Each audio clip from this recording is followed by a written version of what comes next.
I-discuss natin ngayon kung paano mag-solve ng length from a point to another point sa Cartesian plane using distance formula. Okay, for example, ito yung point natin, point 1, 2, 8, and then ito yung ating point 2, 5, 4, ang coordinates. So, ito yung measure natin. Kung pa-horizontal lang sana yung pa-vertical, madali lang tayo magka-count eh. Malalaman na natin kung ano yung length. Pero since ito, diagonal, medyo mahihirapan tayo kung magbibilang lang tayo, no? So, hindi siya magiging accurate. So, gagamit na tayo ng distance formula. This is the distance formula. D is equal to the square root of x sub 2 minus x sub 1 quantity squared plus y sub 2 minus y sub 1 quantity squared. So, madali lang naman to. Ang gagawin lang natin, assign muna tayo ng values. Alin ang x sub 1 at alin ang y sub 1. Basta ang kailangan, siguraduhin ninyo na if this is your x sub 1, this is also your y sub 1. Hindi pwedeng x sub 1 to, ito y sub 2. Kailangan kung sub 1 to, ito din, sub 1 lang din. Okay? So, assign natin. This is x sub 1, y sub 1, x sub 2, y sub 2. Kung ayaw nyo yan, ito yung x sub 2 mo, y sub 2, doesn't matter. Basta nga yung sinabi ko, kailangan pareho sila kung 1 to, parehong 1. Ito kung 2, parehong 2. And then, substitute lang natin. So, D is equal to the square root of x sub 2 natin is 5. So, we just substitute. 5 minus x sub 1 is 2. Oh my God. Kumalat na. Sorry. And then, squared. Plus, y sub 2 natin is 4 minus y sub 1 natin is 8. And then quantity squared. Then simplify. D is equal to the square root of 5 minus 2 is 3. Pero naka-square pa rin yan. Plus 4 minus 8 is negative 4. Naka-square pa rin. Okay. So since naka-square yan, ibig sabihin kahit negative yan, magiging positive, no? So the square root of 3 squared is 9. Plus negative 4 squared is 16. And then 9 plus 16 is 25. And the square root of 25 is 5. Okay. So this is 5 units. The length of this line from this point up to this point is 5 units. Next, ito naman yung ating isosolve, no? So from quadrant 3, nagpunta siya sa quadrant 4. So, negative 3, negative 1, and then 3, negative 2. Let us assign this as x sub 1. This is our y sub 1. And then, ito yung ating x sub 2, y sub 2. Okay, let us solve na. Substitute lang natin yung values. So, D, x sub 2 natin is 3 minus x sub 1 is negative 3. So, 3 minus negative 3 is 3 plus 3. Okay, baka may malito na naman. Ma'am, di ba po dapat 3 minus negative 3? Bakit po naging 3 plus 3? Okay, so 3 minus negative 3. Negative times negative, magiging positive na yan. Or add the opposite, no?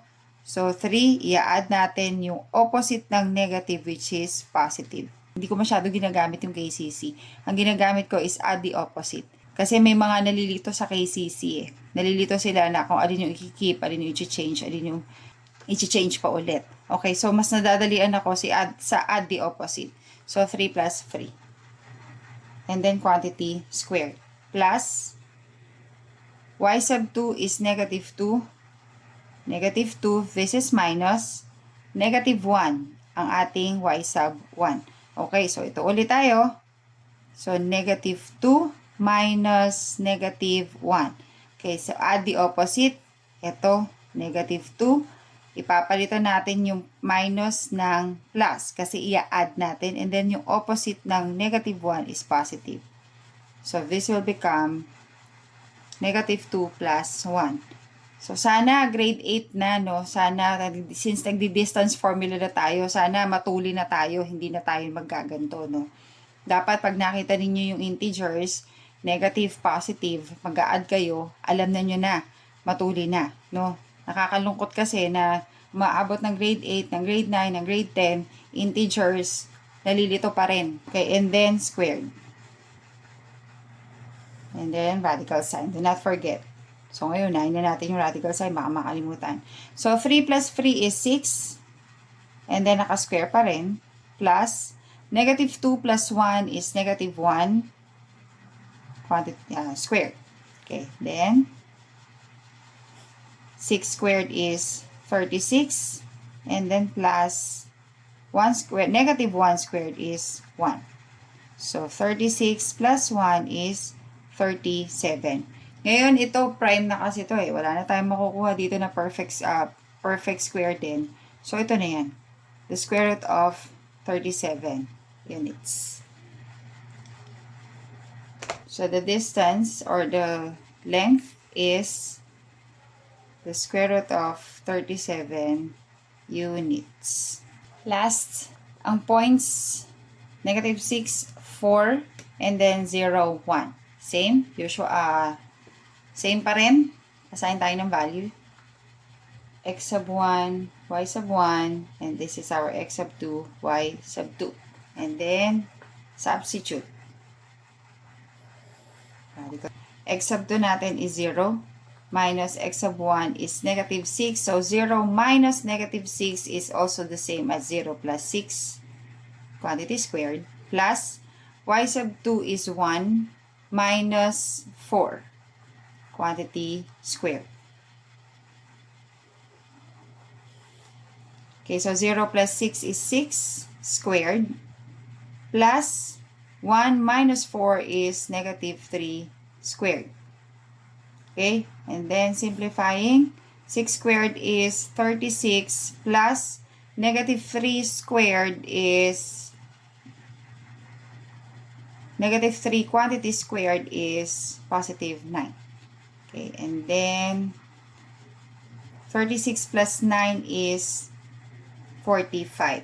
Ngayon yung 45, may makukuha tayong perfect square dyan. Kung i-factor natin yan, this is also the same as the square root of 9 times 5. Ayan. 9 is a perfect square. So, ibig sabihin, pwede natin kuhanin yung square root niyan. The square root of 9 is 3. Labas natin sa radical sign. And then, ang natira is square root of 5. So, the distance of this line is 3 square root of 5 units. 3 square root of 5 units.